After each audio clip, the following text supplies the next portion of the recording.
Spain, जिस पर एक टाइम में मुसलमानों की हुकूमत थी,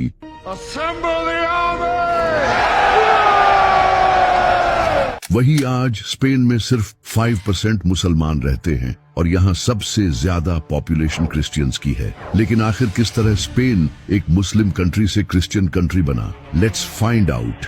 7वीं सदी के आखिर में जब उमैया खिलाफत अपनी पीक पर थी और बहुत तेजी से एक्सपैंड कर रही थी, जैसा कि नॉर्थ अफ्रीका, मिडिल ईस्ट और सेंट्रल एशिया के इलाके मुसलमानों के अंडर आ चुके थे, तो इसी दौरान मुसलमानों की नजर आइबेरियन पेनिनसुला पर पड़ी, जिसे आज हम स्पेन कहते हैं। इस वक्त स्पेन पर विजिगोथिक किंगडम रूल कर रहा था, जो 5th सेंचुरी से इस इलाके को रूल करता आ रहा था। लेकिन अब इनका किंगडम काफी वीक हो चुका था, क्योंकि किंग विटिजा की वफात के बाद पावर हासिल करने की दौड़ में इनके दरमियान सिविल वॉर शुरू हो गई थी, और ये मुसलमानों के लिए एक गोल्डन चांस था। इस वक्त नॉर्थ अफ्रीका में बनो उमैया के गवर्नर मूसा बिन नुसैर ने स्पेन फतह करने के लिए 7,000 का लश्कर रवाना किया, और इस लश्कर का जनरल तारिक बिन जियाद था। तारिक अपनी फौज के साथ कश्तियों में गिब्राल्टर पहुंचा।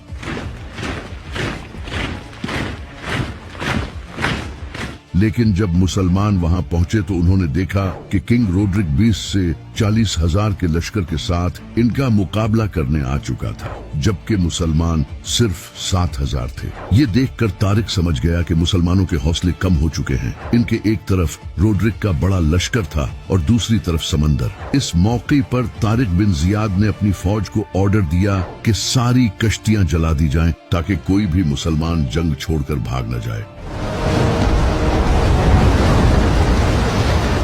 इसके बाद जंग शुरू हुई और मुसलमान बड़ी बहादुरी के साथ लड़े और ये जंग जीत गए। इस फतह के बाद तारिक की फौज ने 1 साल के अंदर दूसरे शहरों को भी फतह कर लिया। ये देखकर मूसा बिन नुसैर भी 18,000 के लश्कर के साथ तारिक की फौज की मदद के लिए आ गया। इसके बाद दोनों ने मिलकर पूरे स्पेन को फतह कर लिया। लेकिन इसके कुछ साल बाद उमैया खिलाफत को टक्कर देने के लिए अब्बासी खड़े हुए, जिनके लीडर का नाम अबू मुस्लिम था, जो बनो उमैया की इस जालिम हुकूमत को खत्म करके इस्लाम को दोबारा जिंदा करना चाहते थे। अब्बासी हजरत अब्बास रज़ी अल्लाह तआला अन्हु की नस्ल में से थे, जो कि नबी सल्लल्लाहु अलैहि वसल्लम के चचा थे। अब्बासी खुरासान में सीक्रेटली काम करने लगे और उस वक्त के स्कॉलर्स और लीडर्स के जरिए अपना पैगाम लोगों तक पहुंचाने लगे। इस तरह उस दौर के शिया मुसलमान भी इनके साथ खड़े हो गए। अब्बासी सीक्रेटली अपनी फौज तैयार करने लगे।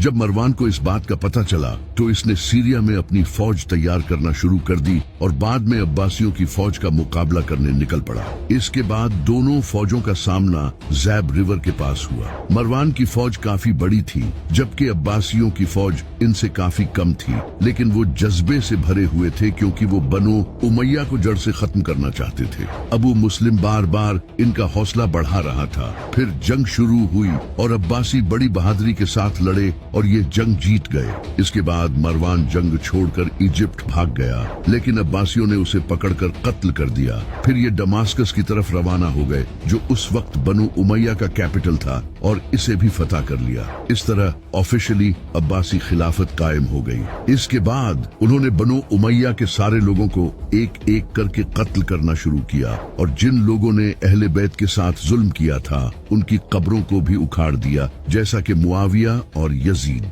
लेकिन इन दोनों की कब्रों में सिवाय हड्डियों के कुछ न मिला।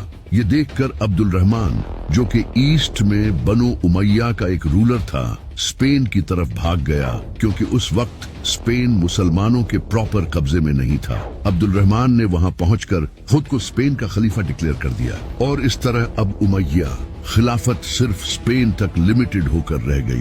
अब्दुल रहमान ने स्पेन का नाम बदलकर अल-अंदलुस कर दिया। जैसे ही स्पेन अब्दुल रहमान के अंडर आया, स्पेन तरक्की करने लगा। उस वक्त स्पेन के शहर कॉर्डोबा में दुनिया भर से लोग इल्म हासिल करने के लिए आने लगे, और यहाँ से कई बड़े साइंटिस्ट्स पैदा हुए। इस दौरान साइंस, अलजेब्रा, मैथ और फिजिक्स पर रिसर्च होने लगी। लेकिन कुछ साल बाद कॉर्डोबा में मुसलमान टुकड़ों में तकसीम हो गए, क्योंकि मुसलमान हमेशा की तरह ताकत के लिए आपस में लड़ने लगे। इसी दौरान नॉर्दर्न स्पेन में क्रिश्चियंस ताकत में आ गए और पूरे स्पेन में एक्सपैंड करने लगे। ये देखकर मुसलमानों ने इनके साथ जंग की, लेकिन इस जंग के बाद स्पेन में मुसलमानों की हार का सिलसिला शुरू हो गया, क्योंकि ये जंग मुसलमान हार गए और इसके बाद स्पेन में मुसलमान बहुत कमजोर हो गए। आखिरकार स्पेन में मुसलमानों की हुकूमत खत्म हो गई। जैसे ही स्पेन में मुसलमानों का रूल खत्म हुआ, क्रिश्चियंस ने ऐलान किया या तो मुसलमान और यहूदी क्रिश्चियनिटी को कबूल करें